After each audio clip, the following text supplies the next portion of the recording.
What is going on, everybody? It is Wednesday, January 21st, episode 122 of the Tailgoats podcast. The Hoosiers win, but the U is back. My name is Will Finn. I'm joined by my brother, Andy Finn. Andy, we've taken a bit of time to digest exactly what happened. We were ready to record, but I think cooler heads prevailed from giving the raw reaction to the game and having a day to sleep on it. How are you doing? Been better. Not sure that the day's gotten better, throughout the day, but it definitely hurts. It sucks. You wait over 20 years for that moment, that opportunity, and kind of like the stars of the line. And I feel like that's what the Miami team was this year. And, they come up just short. It sucks. It sucks to end that way. It sucks to end on an interception. They had a seat at the table, and it's almost just like they excused themselves. I feel like they beat themselves in a very winnable game. You said a lot there. I wanted to pick it apart. I was just trying to give you as much run as possible there. Andy, without me kicking you while you're down, I want to touch on precisely exactly what you said there at the end. How much does it hurt that it's so hard to get there? And I feel like this was a winnable game. Yeah, I don't think that they were the best team in college football. They were playing the best football in that last month. That's how they got to, the championship game. Indiana's by far the best team in college football. There's probably a handful of others talent-wise that are better than Miami, but they were hungry for it. And I think they took advantage of the opportunity being the last team in, and we're going to show you that we deserve to be in this playoff. Went on a phenomenal run, a fun one. And, again, they come up 6 points shy, a touchdown shy. There's some key moments in the games, and we can kind of go through those later on of what we thought were, pivotal and game changing. And, almost the whole first half for Miami wasn't the team that we watched all December and January. So, the halftime adjustments were made. And I don't know, looking forward to next year. There's a lot of those guys, those role players that are coming back, but big question is who's going to be under center for Miami. Andy, what was your take on being so heavy on Fletcher in the first half, and you just couldn't get anything going? And Miami seemed to not give up on that, and I think they made it rather easy for Indiana to get out of the first half relatively unscathed. Yeah, you look at the first quarter, and a couple 3-and-outs on drives and championship game. I mean, you can't have that. One of the keys, if you listen to last week's episode, I wanted long, sustained drives, burn time off the clock, wear down Indiana.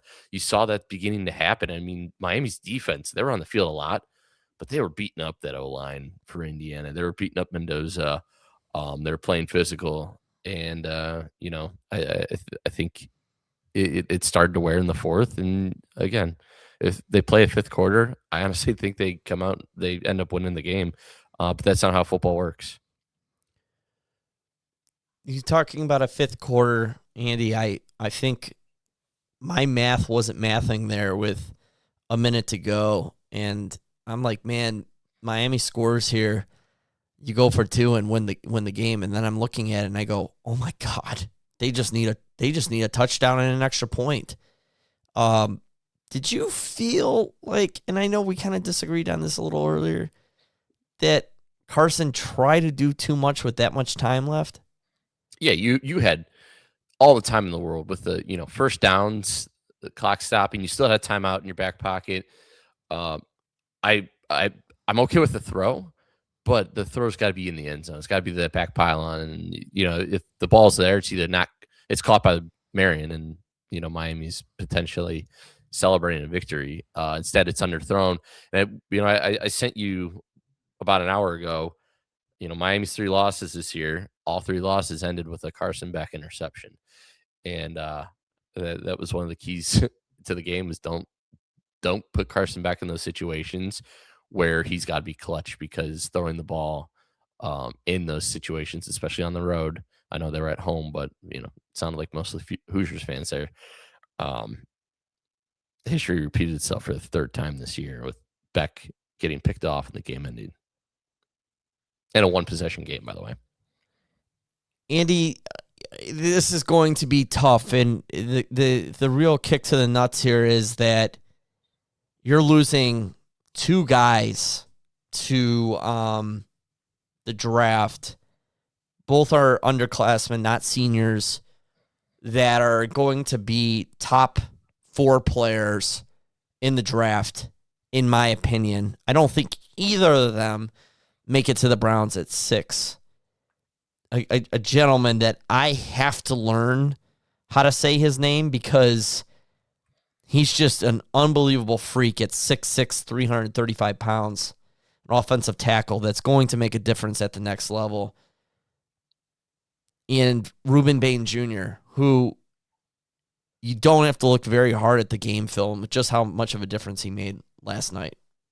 No, there's stuff coming out already that Bain Jr., his arms are too short. I mean, just how fast he was, how physical, stays in every play. He doesn't give up on plays, gets after the quarterback. I mean, knock that narrative off. I don't see it. I can't remember who it was, but there was one D lineman that just plowed through last night. I think number 99, Moten, Ahmad Moten, I think his name is, plows through, grabs a running back, but with one arm, and brings him down with arms extended. So I think that's just their philosophy on defense, is play physical, fast, and smart defense, which I could argue that the smart defense wasn't existing for the entire 60 minutes. But these guys that are coming out, I think that's what's so sad about this ending. Was this was a very fun team to watch in Miami for the first time in a very long time. Last year's team was competitive as well, but this team was something special, and that's the last time we're going to see this team on the field. I got 2 more notes, Andy, I want to touch on before closing the book on Miami in general. And number 1 involves the ACC conference.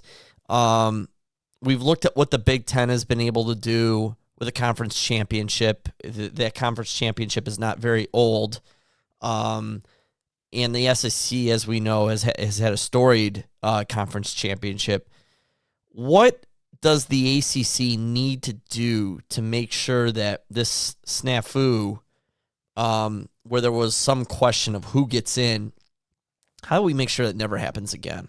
Because it's clear as day, although Miami did not win their conference, they finished number 2 in the country by every set of eye tests and rankings.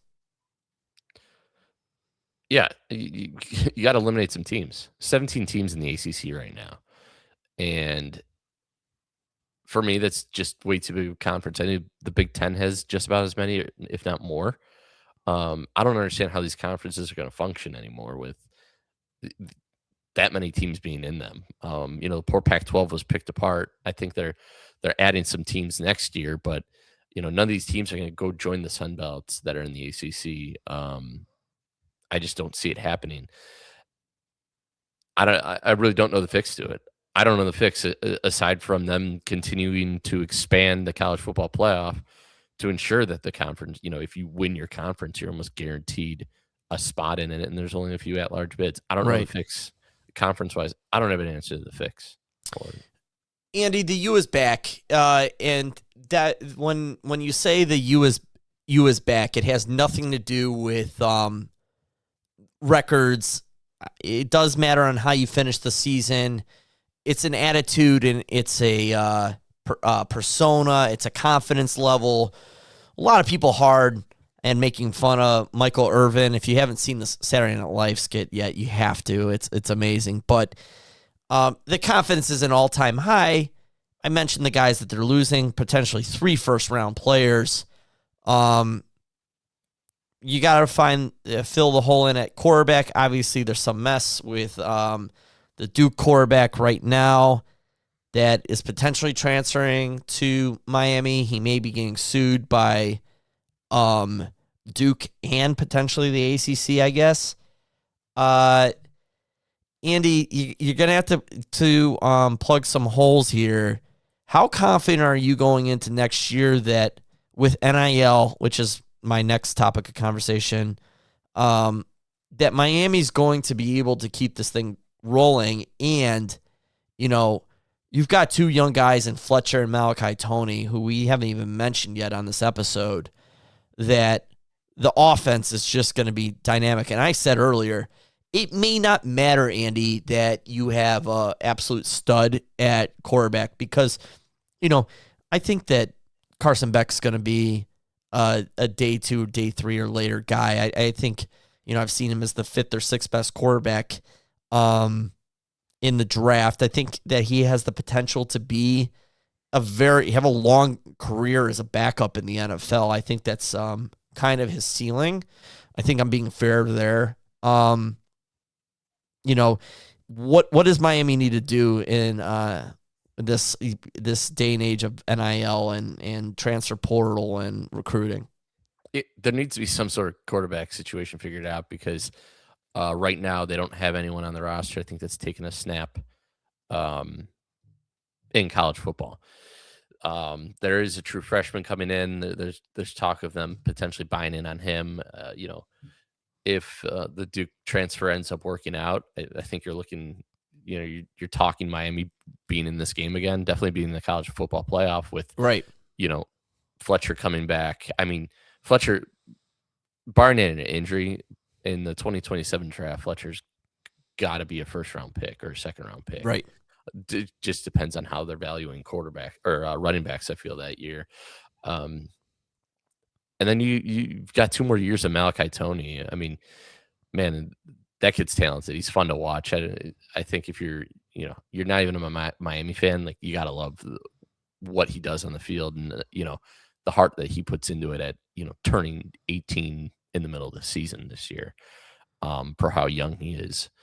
And then, they've kind of reloaded on the O-line. O-line was something that they, it was one of the powers for them this year, and creating space for all those running backs, protecting Carson Beck. I think they've reloaded very well and have a top recruit coming in on the O-line. So I think they're in a good spot. Not sure if that answers your question, but no, it does. Yeah, I like what Cristobal's done.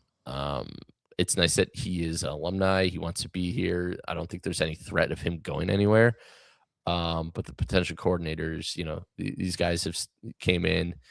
I'm not sure, if they'll remain, after this run, but, to have both Shannon and Dawson back and I think Corey Heatherman, defensive coordinator, came from Minnesota. I mean, what he did with Minnesota's defense, they were phenomenal defense. They just couldn't score points up there. So I'd like to see this again. And like you said, this day and age in NIL, who knows what happens with throwing money at players. Andy, you just mentioned it before I talk about Indiana, and I don't want to give Indiana a ton of run because I just don't think it really fits our market very well. But I initially was very sheepish on the idea of NIL and the transfer portal, but we've saw what it can do when you get the right boosters involved. And as we know, in the past, pre-NIL, like boosters, there was ways to finagle it illegally of how to get these guys to your team. And now that it's in the open, it's really opened the market, and there's really no excuse for any of these schools that have the alumni or the alumni network. Obviously, as we know, Indiana's business alumni network is huge. And Kurt Cignetti's a good coach. I know we kind of focused on the smug part and the dumb-looking faces on the sidelines. I think that's just part of his confidence and whatnot. Congratulations to Indiana and the Hoosiers. I have nothing but respect. I can't stand them. The fact that, we're going to be covering that game next year is I love the Buckeyes who, we haven't even really talked about them. Miami disposed of them at the table, Andy, that you discussed. What's your thoughts on how NIL and the transfer portals changed football, and are you for or against it? I'm for it. If you don't like where you're going to school, if you don't like your job, you go get a new one. And I think it's okay for these guys to do. If you don't like the team you're playing on or you're not playing, you go play for a different team. That's fine. I wish it was that easy being a fan of a team. Right. I'm unfortunately growing up in Cleveland, you are used to teams not performing well for very, very long periods of time. And, for me, the Hurricanes were an extension of that. For 20 years, they were almost irrelevant. And I don't know why we do that. I don't know why we put ourselves through that. But going back to the question, I'm all for it. I know there's people that hate it. These guys bring in so much money now with. Yep. The schools make a lot of money. Yeah, and people can argue they're getting a free education out of it. They can go to Duke and get a Duke, education. Yeah. Have that diploma. That's great. That's another alumni network that's just unbelievable. I mean, not a lot of kids go there. No, but you only have so many years to play. Right. Right. And they were talking on the radio today, 92.3, The Fan, Andy, that, every person that puts on a helmet or fields a baseball, kicks a soccer ball, throws a football, puts on wrestling shoes, at some point, Andy, and I know this might hit you hard, at some point in your career, it doesn't matter where you are, that sport's going to tell you you're done. And it can come in many different ways. Andy, they said something like 30 to 35% of these kids that go in the transfer portal end up not with a school. Yeah, I'm aware of that. And an injury can happen. And that sport tells you you're done. The athletic programs tell you you're done. The NFL draft tells you no thank you. Your time as an athlete or student athlete doesn't matter. There's going to be a day you don't play the sport ever again. Correct. And I'm fairly certain when you enter the transfer portal, you forfeit your scholarship, correct? I think you can go back to the school. You can go back to the school, but I'm pretty sure they pull your scholarship. Wow. Andy, we're gonna write that down and verify that for the next episode, because we'll still talk college. And I can't wait to talk more college draft with Mark. We're getting him on the show, and we're right. Wait, how do I do this? Right? Oh, Andy, I can't do it backwards. That way. We're putting him right there. Okay. You can't. You're not what if you don't know how to do it like a weatherman, Andy. You're gonna have to learn how to point in the middle. No, wrong way. Right. Yeah, it's so hard. Let's talk about the top pick in the draft, Andy. Fernando Mendoza. If the Browns lose 2 more games, we obviously have 2. I almost miscount 3 quarterbacks on the roster, and I like Shador, but if you're that high in the draft, you typically have to take a quarterback. The Las Vegas Raiders really are in no place to take a quarterback with that. Their team has so many needs. Are they a team that needs to take 2 quarterbacks in this draft, or maybe take a quarterback and, somehow, some way make Geno work? Because I'm telling you, Andy, I said the goal of the game, and I know this is true, is to look at the Ohio State game film and find a way to just pressure him. And what happened in the Ohio State game? A lot of those back shoulder throws came up damn near short, and guys made unbelievable grabs. We saw it on at least 3 different occasions last night. Andy, is he him, yes or no?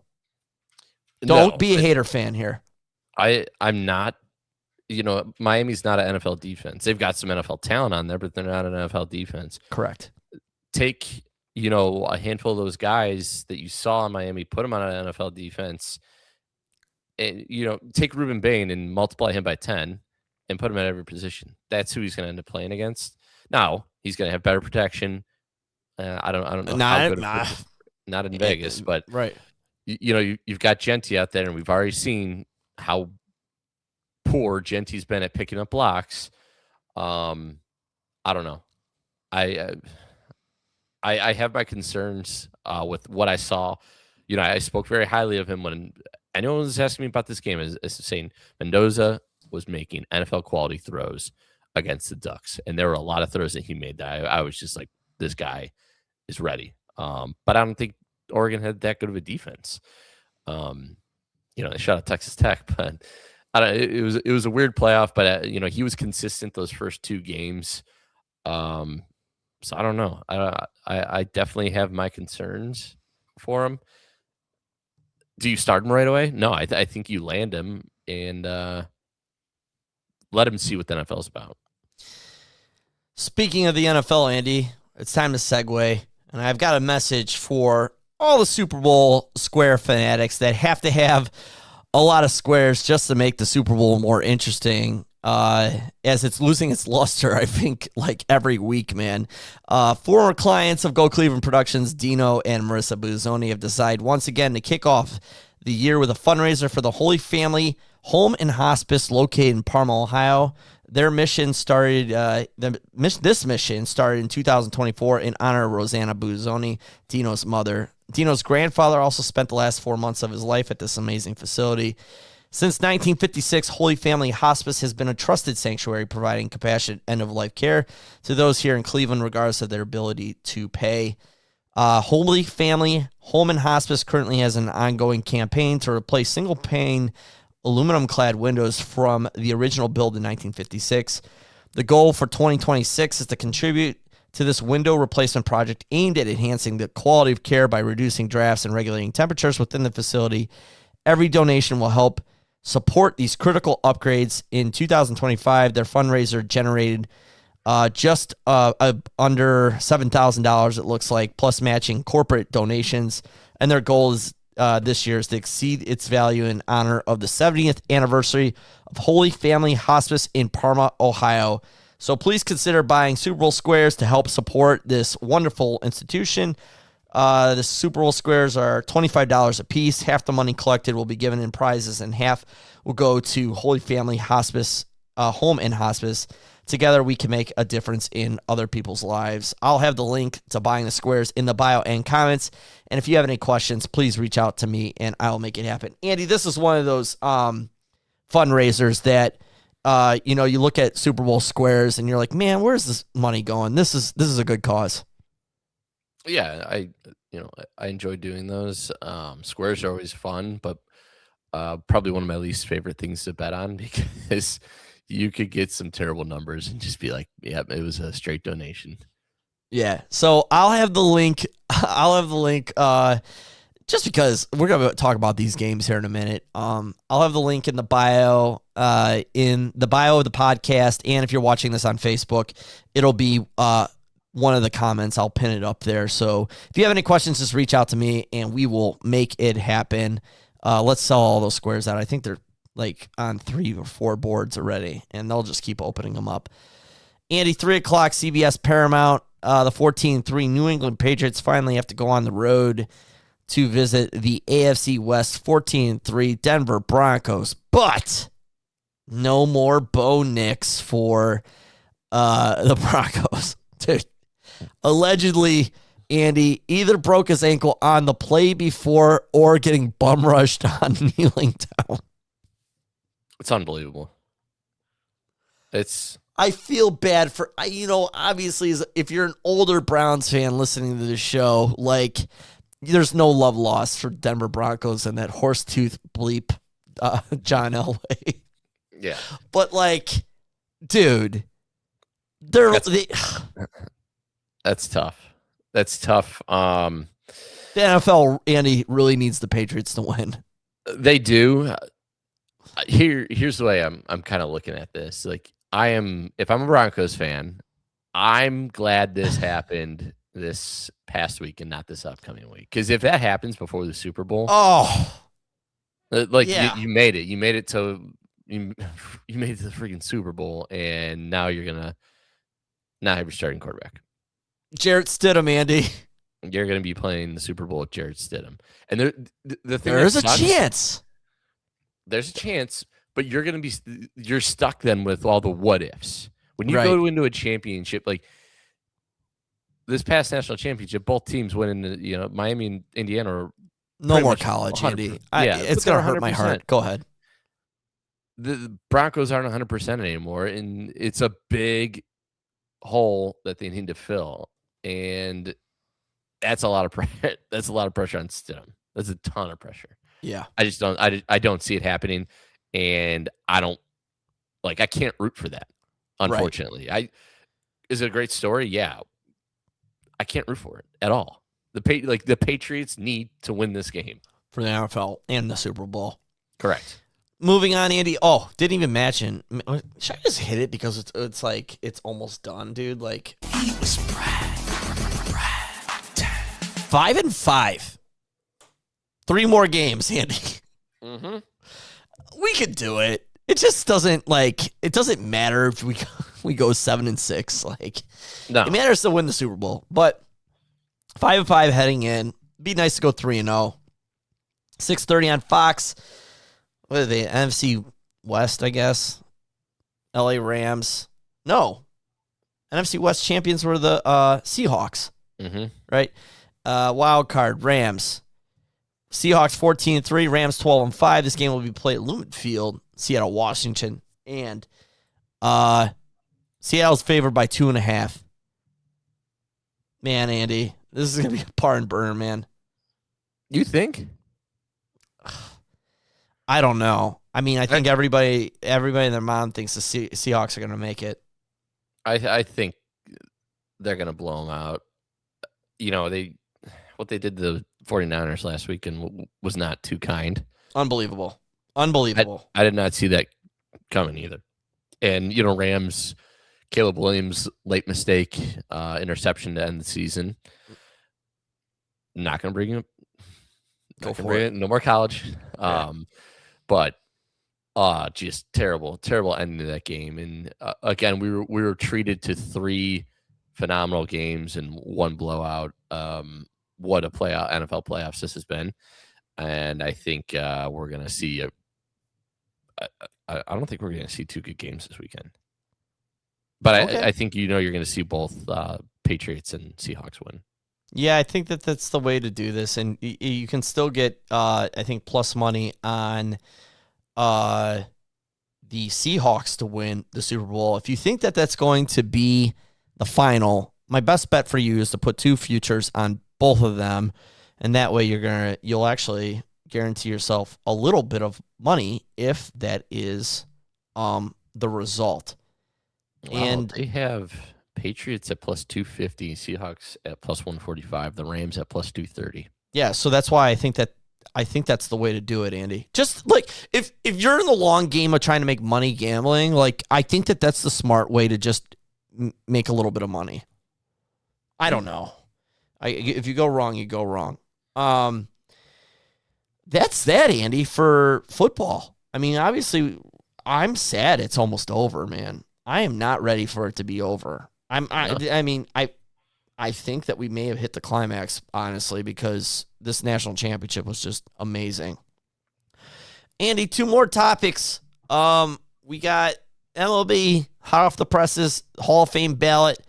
I don't want to spend a lot of time here because obviously we've already talked our ballots. I'm super pumped. I think it was the right ballot this year. I think Carlos Beltran, and on his 4th year on the ballot, getting in is appropriate. Andrew Jones, why so late, Andy? I'm unsure. I don't know why it took 9 years for him to finally get in. A phenomenal career. We talked about his accolades.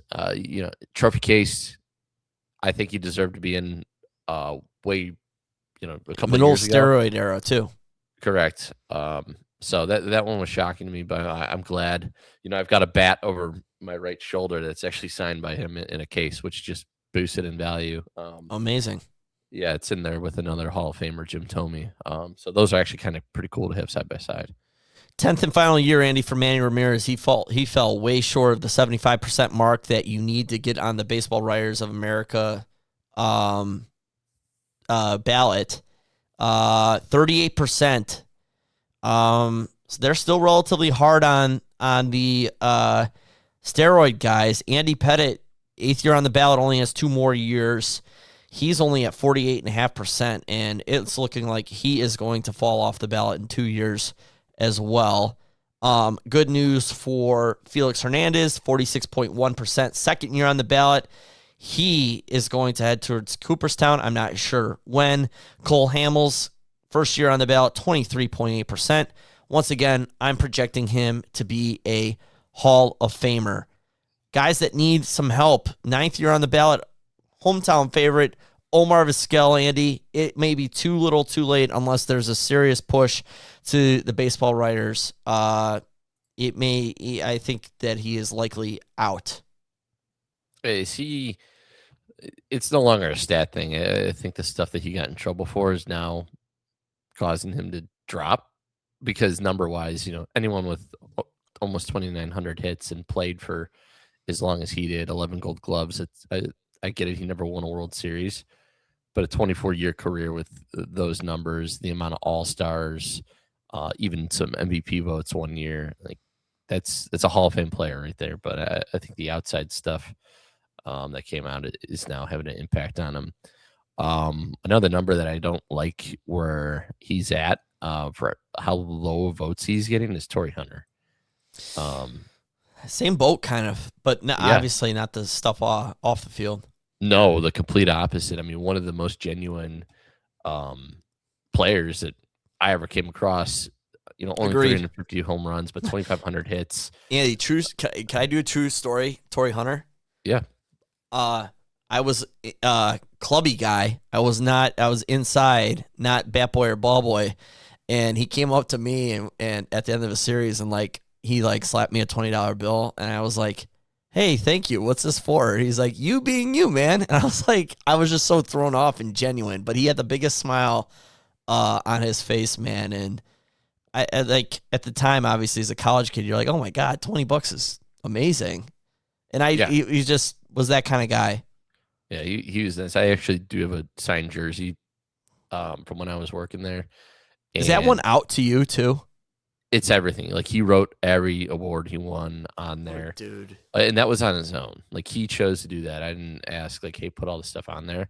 He knows the awards and all of the stuff that Gold Gloves, All-Star. That's all written out there, all the numbers, personalized as well. So that just speaks heart and soul of those Twins teams of the early 2000s, Andy. That including guys like Joe Mauer, Johan Santana. Who else? Man, those teams were good. Morneau was on those Justin teams. Morneau. I'm pretty sure he played with Eddie Guardado as well. But Eddie Guardado, that's right. Nick Punto. Nick Punto. God, I love the AL Central, man. I love it. A lot of useless players, but sad to see he was only at 8% in his 6th year. I don't see him. Yeah, I just don't see him making it. Andy, we'd be remiss not to mention this guy. 5th year, he's halfway through his life on the ballot. Alex Rodriguez, he's kind of in that no man's land at 40%. What's your projection? And I'll give you mine. I think he belongs in the Hall of Fame. No. I'm asking you what your projection is. Is he getting in, yes or no? I don't think so, no. I'm with you. Unfortunately, I don't think he gets in. I'm curious to see how the votes trend. Is there one guy that is leaving, the Manny Ramirez A-Rod off the ballot? Right. Because Andy Pettitte. Andy Pettitte. This is another thing we need to look up, Andy, was the HGH issue that I think he always denied it and then apologized for being involved, but never tested positive. Correct. See, I don't get it, Andy. And it's a regular season thing. Yes, they include postseason accolades, but Andy Pettitte was one of the. He wasn't Randy Johnson, but he was that guy in the playoffs. Yeah. Guy you didn't want to face. Andy, any surprising names for you on the 5% or low? I kind of expected Nick Markakis to be down there. You mentioned Ryan Braun only receiving 3.5%, suspended for PEDs. Kind of thought that would happen. Well, these guys that are post what we call the true steroid era, Andy. I don't think they're going to get any love at all. No, they're not going to. Career wise though, I can't believe Rick Porcello is already on the list for people to be voted for. Was he right? And he won a Cy Young, right? Yeah. For Carl Wills. Carl Wills, I believe, was his pitching coach in Boston, I think. Is it 2016, right? 22-4, yeah. Yeah. I was right. That's really odd that quickly you get kicked off of there. Last baseball thing, Andy, I mentioned him just now. Carl Wills is calling it a career after this year. And pretty much, what's his name? Stephen Vogt, manager came out this week and said, if you have any other plan besides winning the World Series, don't come to spring training. I love it. I think that I can't wait to talk baseball with you, Andy. Obviously, this is yet again another squad that we'll get to in a couple weeks here as the World Baseball Classic comes up. It's a squad that's going to have very little margin for error. Yeah, Willis will be missed. 5 Cy Young Award winners throughout his career. Curious if you can name all 5. Ooh, all right. Okay, I'm going to do this real quick. Rick Porcello. Shane Bieber. Correct.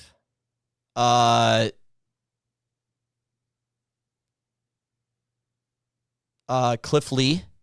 Correct. CC Sabathia. Yeah, you got one more. I don't know if you'll get this one. I'll give you the year. No, it was 2010. 2010.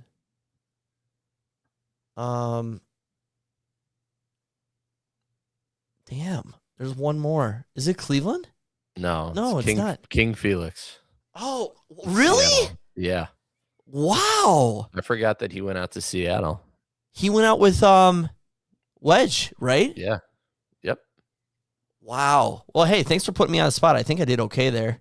Why did I say Ari Dickey? That was with Toronto, I believe. Or was it with the Mets? It was with the Mets, and I don't know if that was Mickey Callaway or not, but it may have been Mickey Callaway. Hey, our baseball's not bad, Andy, okay? Not bad. Hey, I haven't played this one in a long time, dude. You ready? It's time! Andy, I heard them play this during a hockey game tonight, and I got, amped. We made a promise. We're doing very, very, very little, okay? It is a big part of the show, and it's a big part of our fandom, but we're going to promise to talk only the main event and some trickle down, okay? Main event first, okay, and some trickle down. Andy, you're promising this, right? That's so tough to do with how many good fights are on these first 2 cards. We're going to do our best, okay? UFC 324. Justin Gaethje and Paddy Pimblett. Andy, let's go. Let's go. It's a Las Vegas card. It's the inaugural card on Paramount Plus. If you don't have Paramount Plus yet, now is the time. Prelims, 7 o'clock. Main card, 9 o'clock, which is awesome that it's not at 10, Andy. Yeah. Moving it up an hour. And early prelims for those that like it, 5 o'clock. There's been some talk this week, Ariel Helwani and Dominic Cruz saying that, they should shorten the cards to just 10 fights. But, man, if you're a true fan, you love all the fights. Andy, Paddy Pimblett came out and said he is preparing to retire Justin Gaethje. This is it for Justin Gaethje if he loses, by the way. Sounds like he has no interest in fighting if he doesn't win. Andy, he's going to go out and try to knock out Paddy Pimblett. We know this. Paddy Pimblett, obviously, stud of a fighter. Who do you got, Andy? I got to go with Gaethje. I've loved Paddy. I wasn't too impressed with the Ferguson decision, and then he knocks out Michael Chandler. He submits King Green. I think it's going to be I'm excited for this fight. This is one that I'm not going to put any money on simply because I just want to be able to watch it. Oh, and it. Andy, you know what? Tail goat promise here. I am not up in UFC gambling.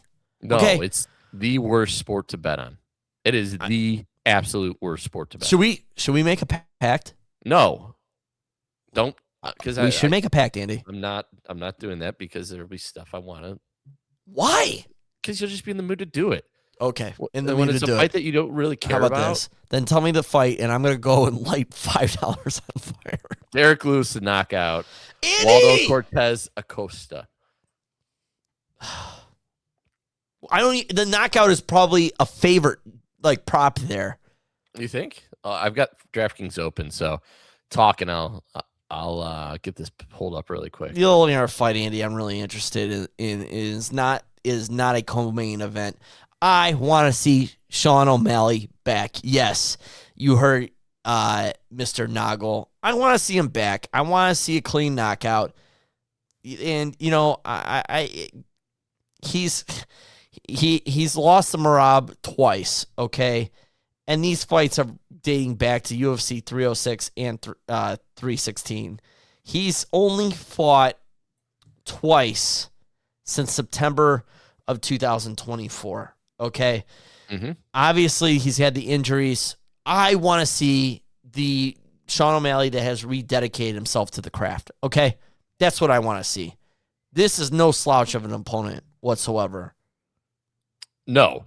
And you look at the guys that Song Yadong has fought. He's got some great names in recent fights with Cejudo, Jan, Ricky Simon, Corey Sandhagen. Yep. Those are all great guys. This is not a pushover. So for the casual fans out there, listen, Sean O'Malley has a lot to prove in this fight. He does. He cannot go on a 3-fight loss streak. Someone that was undefeated, and you want to talk about, my loss to Cheeto was a fluke. I broke he broke his ankle in that, right? He broke something that knocked him out early. Right. But he goes on beats. No, Andy, he lost. Cheeto just pieced him up for 5 rounds. No, that ended in the first round. No, it didn't. It was a 5-round fight. It won by unanimous decision. I'm talking about the first fight. Versus Cheeto Vera? Yeah, he lost him in 2020. He apologized. Yeah. I'm sorry. You are correct, Andy. I apologize to everybody. Yes, you are right. I think he broke his ankle or something. He did something to one of his feet. But I think it's a must-win for him. Right. All right, Andy. So, what else you got? I mean, we'll talk UFC again the week after. There's 2. You can't call them pay-per-views anymore. Are they just title fight cards? Right. What are we, main card? Yeah, and Cody's fighting. Yeah, Cody's on that one. So we can wait till next week to touch on that card. Again, UFC's back. It's a loaded card. Throw it on Saturday because, unfortunately, we won't have football. Right. College basketball on, but, it's a great weekend for this to return. We have football Sunday. I can't wait to hone in on our college craft. Yeah, so exciting weekend for sports in general. The fights are just something you can throw on. You can miss a fight or two.